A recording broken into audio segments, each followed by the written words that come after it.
Hello everyone, welcome to This Day. It is the last day of the year for This Day. It is Wednesday, December 31st. Bree's ready to party. Happy She's already New dressed Year. up. I'm not as ready.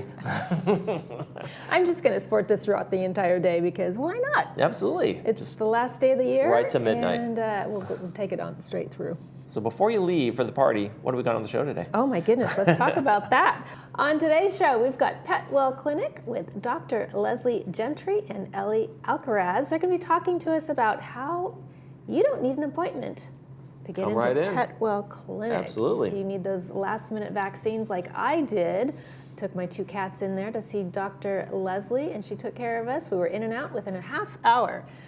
Later on in the show, we're going to have home helpers with Dwight Brown and Alan Vargas. And if you need anything done around your house, personal assistance, give Dwight Brown with Home Helpers a call. There you go. All right, let's stay informed, and we got a good one for you folks. Time to take down everything, right? This is the last day of the year. It's Unfortunately, time. the holidays are over, and it's time to recycle those trees, so make sure you get them out to the curbside. It's going to be the first 3 Fridays of the new year, January 2nd. 9th and the 16th. If you have any questions, contact Resident Services. But there you go. Make sure you place them out on the curb. Got to be dry by now. I know mine is. Yeah. So it's time. It's also time to take a look at our 5-day forecast. Looks like the rain will arrive tomorrow. We've got some pretty lows in the low 60s. My goodness, straight across all week. 100% chance of rain there on Thursday, folks, and then, of course, continuing through Saturday. Hopefully it'll clear up again by Sunday after the holiday. But make sure you keep your umbrellas handy, your jackets, and everything else you need to stay warm throughout this New Year week. One thing that's easy to predict is the sunrise and sunset. 6:55 this morning, going to be 4:53 tonight, and thank you very much. This is the Los Angeles Zoo Christmas lights. Thank you very much, Judy Blando, for sending us this picture. If you'd like to send us a picture, we'd love to see it. Email us, lagunawoodsvillagetv@gmail.com. Make sure you include your name, where you took the picture, and we'll use it in our sunrise sunset segment. Fantastic. And after we get back from the break, we've got Petwell Clinic, so stay with us.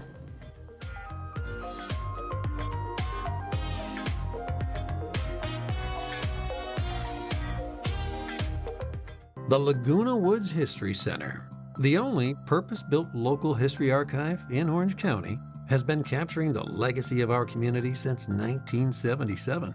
As a nonprofit dedicated to preserving today for tomorrow, we collect, conserve, and share the history of Laguna Woods Village, the city of Laguna Woods, and the surrounding Orange County region. Step into the past and connect with the present at your community archive. Whether you're curious about local milestones, searching for historical documents, or exploring treasured artifacts, the History Center is your gateway to the stories that shape Laguna Woods. The Laguna Woods History Center is a separate building adjacent to the Village Library. We are open Monday through Friday from 11 a.m. to 1 p.m. or by appointment. Visit us and find your place in history. Go beyond better hearing with artificial intelligence. At Advanced Ear Care, we've taken regular hearing care to a new level with artificial intelligence performance. This provides smarter, clearer balance of sound. Artificial intelligence identifies background noises and reduces them so you can hear the soft-spoken speech clearly. Don't be afraid of this technology. It works automatically. Put them on and hear better all day in all situations. Hear the conversations clearly with family, friends, and caregivers. And remember, tell them Stuart sent you.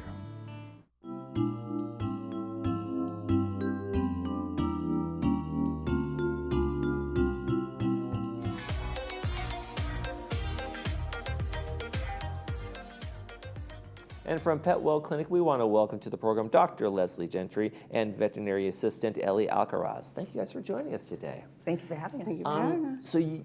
There are lots of pet hospitals, pet clinics, veterinary places. Why would folks in our area kind of go to you? What are some of the services you guys offer that's kind of interesting and unique to this area? It's very convenient because we are walk-in, so you don't have to make appointments. I know sometimes those kitties can be hard to catch. I came from a clinic that we did mostly appointments, so we were booking 2-3 days out. So it was kind of hard to get all those patients in, and we were told to then refer to like an emergency hospital versus now I think Petwell Clinic is kind of like step in the middle. So you still get that same day care without the emergency room prices. Okay, yeah. So it's more like it's kind of more like an urgent care, so to speak, right? You walk into an urgent care, you're not going to the emergency room, but you're also not going to your regular doctor's appointment. So you guys are somewhere in between there, right? Correct. So we do minor ailments like ear infections, skin infections, itching, that kind of thing, and also vaccines. It's we're not the place to come if you need an X-ray or your dog is on the brink of death. We're more of a general minor ailment type of place. And we didn't introduce Coconut, by the way. I want to say hello to Coconut. This is Coconut Gentry. She's my dog. And so what are some of the things that if you had Coconut, if you were a resident and you say, oh, A, B, and C have happened to Coconut, what are some of the things that you've brought Coconut in for? Actually, she accompanies me to work every day. But there you go. when she did need care, I believe she had an ear infection once, urinary tract infection, so I was able to treat her there for that. Okay. Yeah. I love Coconut. She likes TV. I can tell she's going to be a big star someday. So why is it important for like all pets to have their flea, tick, heartworms, and those kind of things? Like that when I've had a dog, but in the past, like those things come up for renewal. But is it really important to keep those things up, or is it can it go a little while? Yeah, it is important. I'm surprised at how many patients come in our doors that aren't on preventatives. And a lot of times it's, oh, I only take them out for short walks, or oh, they're indoors only. But they can still pick up a flea, and especially if they're allergic, just a bite from one flea can cause a chain reaction of itching. And as far as heartworm is not as common around Southern California, but it is here. It's in the coyote population. Okay. And it's transmitted by mosquitoes.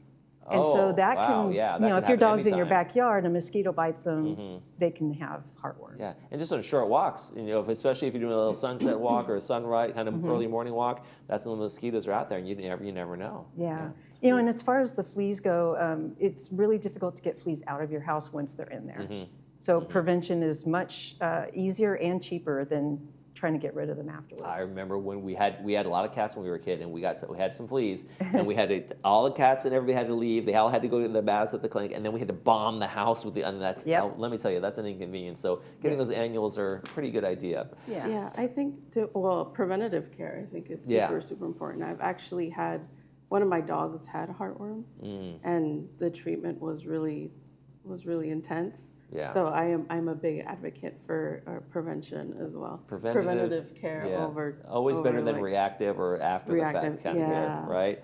So Ellie, when someone walks in the clinic, how do you greet them? How does it work? What should they expect? So it's really nice. We really focus on transparency. So from the minute you walk in the door, you can see through our exam rooms, which is really nice. We have a queue on the wall that shows how many people are in line. You can kind of have all the information. We'll welcome you in, of course. We're happy that you're here or there. And then we'll take you into the exam room where you'll actually stay with your pet the entire visit. Okay. Which is a little bit different. That's we don't great, have we don't have like a back room that we take them to for treatment, which I think clients and pets really appreciate. Yeah, and for a dog like Coconut's a little skittish around some people or new people, right? Yeah. And that can really be helpful in terms of like having the owner back there and like saying, okay, don't reach your hand in front or those kind of things, right? Right. Yeah. Yeah, and they get to see the value of what we're doing. They're seeing. I've had clients say, "Oh, I never know what they do with my pet back there," and I'll hear a dog crying, and I don't know if it's them or not. Yeah. And I imagine you walk them through it. Now I'm going to take the heartbeat and I'm going to listen for this, and you kind of walk them through why these things are important. Yeah, right? I do. Yeah. Yeah. So what are some of the things that happen that you've discovered with this approach that's kind of different than, like you say, a regular veterinary hospital or a clinic? I think the clients are happier. They're surprised about the openness, and also our prices are very reasonable. We don't have a lot of the overhead of a regular hospital, so we can charge less for things. Oh, that's great. Yeah. Great. And do you see that approach too? People like it. You have repeat. I imagine a lot of repeat customers saying, "I like it because A, B, and C." What are some of the things that customers have told you or clients have told you? So I think people like to see what we're doing and sometimes when there's like blocks, they don't know what we're doing, and sometimes they're waiting 15 minutes and they're like, what's going on? Sometimes there's not that communication, but In Petwell Clinic, you see what we're doing the entire time. You see that we're doing lab tests in the front. You see that we're charging people out, taking samples from animals, talking with the client, give everyone the same attention that when it's their turn. Dr. Gentry, why did you kind of choose this approach in terms of this is the kind of clinic I want to run in terms of that? Like you say, it's not an emergency room and it's not a standard veterinary office. I was really intrigued by the accessibility to clients. Again, we're honing in on the walk-in, but that really is a convenience for people. And personally, I wanted to, just hone in on the preventative care and not have to be distracted by doing surgeries in the back or, there's a lot of things going on at a full-service hospital that can distract you. Yeah. And price is always kind of a big deal for folks, and especially folks here in a fixed income. What are some of the things you guys are doing at Pet Clinic to help that? So we have packages for vaccines and wellness. We have both puppy kitten packages and adult packages as well. Okay. And they're significantly cheaper than buying things a la carte. Okay. Yeah. All right, so they can get those discounts. We got some of those discounts up there on the screen as well while we're talking here, so people can see some of the offers that they have for our residents right here. What would you say is like one of the most rewarding things about working in this kind of environment and with the clients and their pets?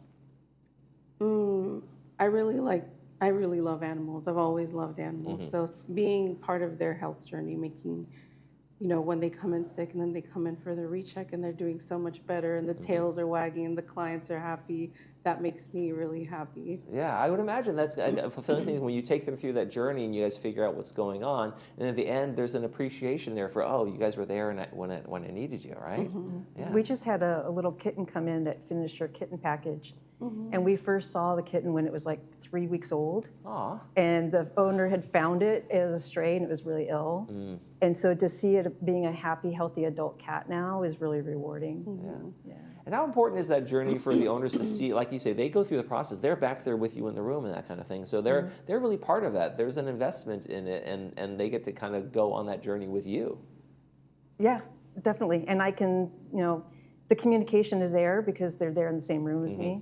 I don't have to worry about it being miscommunicated going through a technician that goes back into the room. Right, yeah, because I've had that, right? The Yeah. doctor said this, and I'm like, well, I don't get to talk to the doctor today, or Right. that kind of thing. And that can be definitely a frustration level when we had a sick dog at a time, and it's like, okay, this is what, and let me clarify, and then they go back and clarify with the doctor. So if they're on that journey with you, that makes a big difference, right, in terms of the overall health of the animal. Yeah, and I have, because our clinic is so small, I hang out at the front desk with Ellie and the other assistants.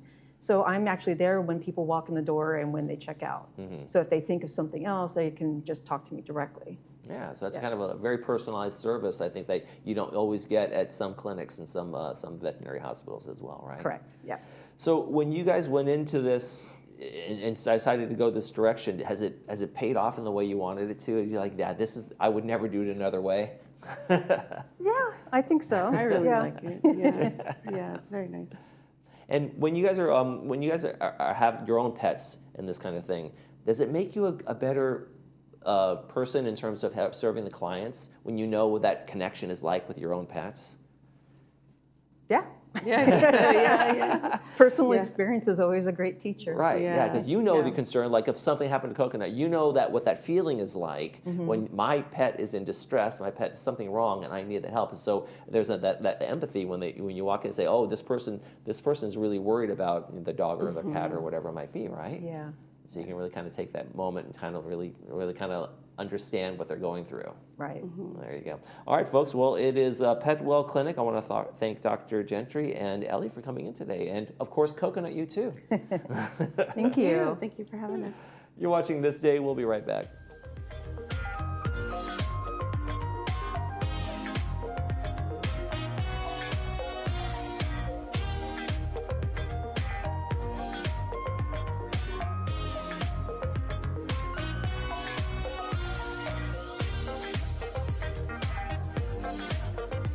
At Petwell Clinic, your local fast relief pet care clinic, there's no waiting days for an appointment. Just walk in when your pet needs care. From the moment you arrive, you'll feel our commitment to openness and service excellence. You remain by your pet's side throughout their visit, and all charges are clearly explained, so there are no surprises at checkout.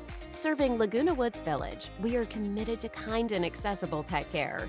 Petwell Clinic, your most convenient option for quality pet care.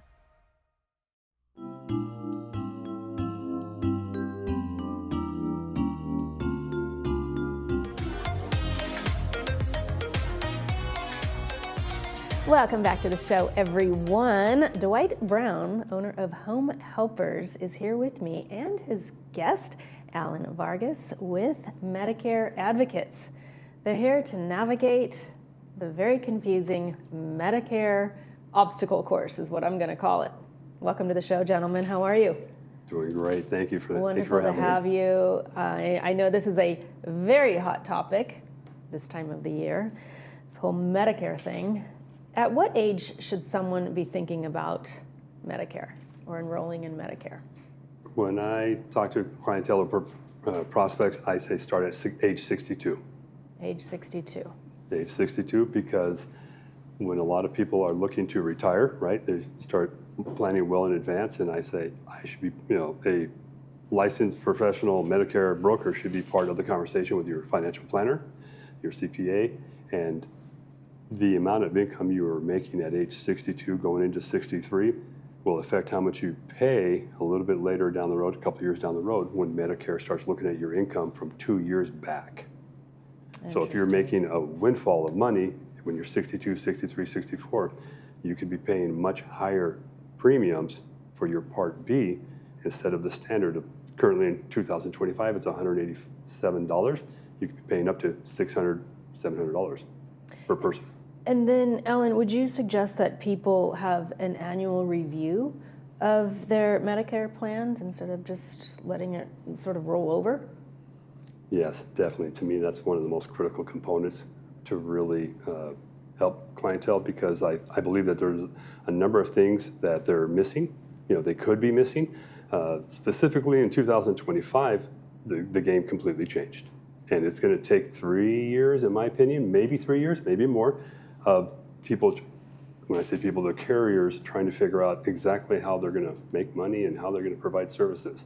There was a massive law change with commonly known the final rule. And to give you a quick idea of how complicated this is, for Medicare Advantage plans and for prescription drug plans, the government handed out a 1,323-page document saying of all the changes. Those changes came into effect January 1st of 2025. And the carriers are still trying to figure out what the heck to do with all this. And it's complicated, very complicated. And this is obviously a subject that I study very closely. I'm very passionate about, and it's complicated when people say, I don't need one, I'm good. I would say, no, you probably really do need to have another conversation. Is that just because they don't know what they don't know? Exactly. It's so overwhelming. It's kind of like people's finances. Yeah, I have a 401k, just leave it alone. And I have Medicare, leave it alone. Yeah. And your finances are like your health. They're changing your entire life. So what worked for you at 63 or 64 or 65 may be a different story for you and your family and your situation at 70 or 75. So Right. it shouldn't be a set it and forget it. And the government, they give you options. So you can every year consider, do I want to stay where I am? Do I want to change up what I'm doing? And the smart thing is to look at all of the questions and all the complications, consult with an expert, and then say, okay, what's the right decision for me this year? It almost goes a little hand in hand with the theory behind Home Helpers, right? 1 year you might not need X amount of care, and that changes as time changes and your needs change. Yep. Health Our lives change, our health change, our family situation changes, our financial situations change, and so all of those things go together. And the reason I wanted to have Alan here today is this is an important decision for seniors. One of the most critical questions I get is, does Medicare pay for caregiving services? Does Medicare pay for assisted living services? What does Medicare pay for? And the answer is, I think you've probably heard Alan say it a couple times, it's complicated. It's complicated. It's complicated. Different plans pay for different things. So there's no just one answer to it. So don't be shy about seeking out expertise. Absolutely. And you cover a lot of these questions at your breakfast meetings, right? We do, yeah. So as people probably know, I have a meeting the first Tuesday of every month at 10 a.m. at Laguna Cafe, which is by Aldi. And I answer questions about home care, aging in place, or if Alan joins me this month, he'll be there to answer questions. And I pay for everybody's breakfast and coffee. So if you don't enjoy me, you can at least enjoy a breakfast. Well, maybe they'll enjoy Alan. That's right. And Alan's going to demyth the complications. Alan, if somebody is just overwhelmed, confused, I mean, I try to put myself in that position, and I'm just like, I don't have any idea where to start. How does somebody get started? I would, I feel, you kind of triggered me there, because when I was taking care of my mother when she was alive, I was in the industry, and my mentors were telling me, don't ever go into Medicare. And when the time came, annual enrollment came around, I'm like, I don't know what to do. I was so overwhelmed. I actually started calling a number of friends, and what I would suggest to anybody is find a trusted advisor. The most common thing I hear is, my girlfriend told me this. My buddy told me this. I'm like, well, you have heart problems. You have different needs than your buddy who's a marathon runner. Yeah, whole different spectrum. Isn't that interesting? And it just, find it. So it's really taking the whole spectrum of life into consideration. Yes. And then you still don't know, even if you start planning at 62, what your life is going to be like at 65, correct? Yeah. And the plans themselves are evolving. So California Over 1,000 pages. That's exactly it. Every year they learn lessons. They figure out what they could do better, how they can accommodate the law differently. There was competition in the Medicare Advantage space, and so each of the providers is trying to figure out what they can do better than the other. And so some of them are going to offer better benefits that are a good fit for you, and some are going to offer benefits that just aren't a fit for you. I'll give you an example. A lot of them are now offering gym memberships, which is great. That's great. If you're 65 and going to the gym. If you're 95 and maybe not at the gym anymore, that benefit is lost on you, and you might want to look for something that's a little bit better of a fit for you. If you are going to the gym at 95, really good for you. I love it. Yeah, absolutely. Exactly. I don't see why not, right? Absolutely. There's always yoga. That's right. That's true. Right? That's It true. keeps you strong and flexible. Oh, yeah. One of the topics that is also happening at this time of year is Medicare scams. Oh, God, We're yeah. hearing, well, let's put it this, I mean, there's scams all year round, but the scammers are getting very intelligent. They're zeroing in on what's happening at the moment, whether it's crypto scams or Medicare scams or IRS scams. What are we doing to help our viewers prevent any type of scam from happening? That they really feel like this is a legitimate, maybe it's a phone call, maybe it's a text, maybe it's an email, they click on a link, they're being scammed. Yeah, the government actually stepped in on this, and they made some changes. They're, I think, slowing them down as best as possible, because a lot of these call centers are offshore, and now with AI, they're getting away from call centers. Now they're using an AI And product. they sound very real. They Very sound like a real. very Yeah. real Well, person. and at this point, they can mimic the voices of family Right. members. And other Exactly. things. Right. My advice for people is always slow down. The scammers take advantage. They use urgency Yes, and they emergency do. against Yes, you. they do. And they're going to try to rush you. And they're going to try to get you to do things. And they're going to say, don't call other people. Don't slow down. Anytime someone's asking for account numbers or money, or they're saying from the company, slow down and then just say, maybe I should talk to a friend about this, talk to a family member about it, and see if this is, my father has gotten the grandpa scam, where someone called my dad saying that it was my nephew. So he gets a fake phone call from my supposed nephew saying, Grandpa, I need you, I'm in trouble, I need you to send me money. Right? And it's that urgency. I'm in trouble, I need the money now, don't tell anybody, I'm embarrassed, right? So slow down, think about it, and then talk to other people. Again, back to trusted advisors, right? If it's bank related, call your local bank. Exactly. If it's insurance related, call your insurance person. One quick little thing that I like to suggest to people is, number one, ask them for their full name, their license number. And instead of having a conversation with them, can we have a Zoom call? Oh, I Just love it. something like that. Because love it. That'll stop them in for their me, tracks. for me to call, like say, one of your parents or one of your that's a clients, great idea, if I don't have a signed document saying, yes, I want Alan to call me, I'm breaking the law. I'm in trouble there. So if you ask for their license number, and I've done this before, like, hey, I want to talk to the agent. I want his license number. I want to call CMS, Medicare. I want to file a formal complaint. Click. They hang up immediately. But ask for a Zoom call, right? It's a simple way.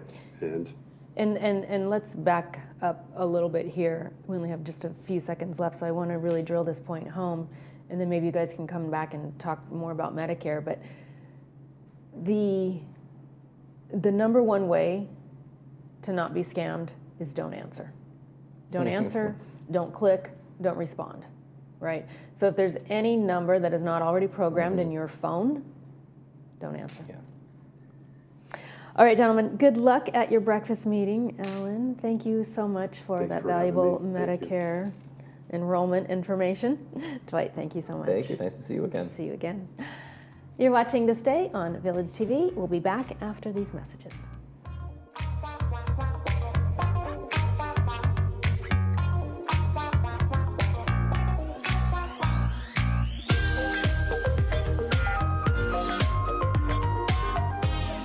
Do you or your loved ones want to continue living at home safely, but are starting to see signs of Parkinson's, dementia, Alzheimer's?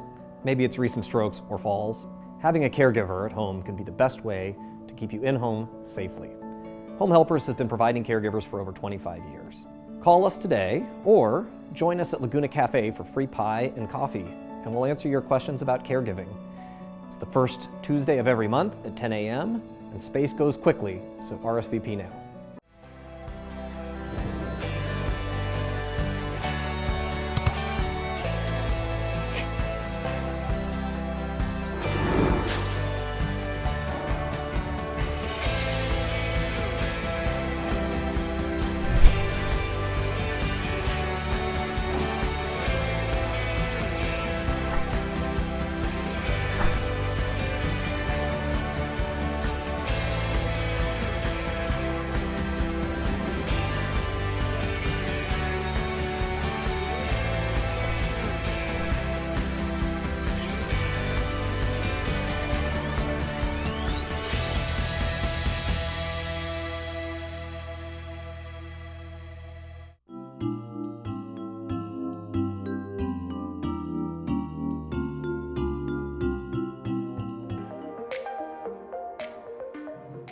All right, folks, we're going to be taking the next few days off, so nothing tomorrow on this day, but we got some great movies for you. On January 1st, on Thursday morning, we have Good Morning Vietnam, and then at noon, Toni Morrison's Pieces I Am, and then at 4 o'clock, The Searchers, a great Western. Then on Friday, January 2nd, we got 8:30, we have Hero Dreams of Sushi. At 12 o'clock, we have Under the Yum Yum Tree, and at 5 p.m., we have California's Gold, Elvis's House. There you go. Goodness, All right. for your viewing pleasure.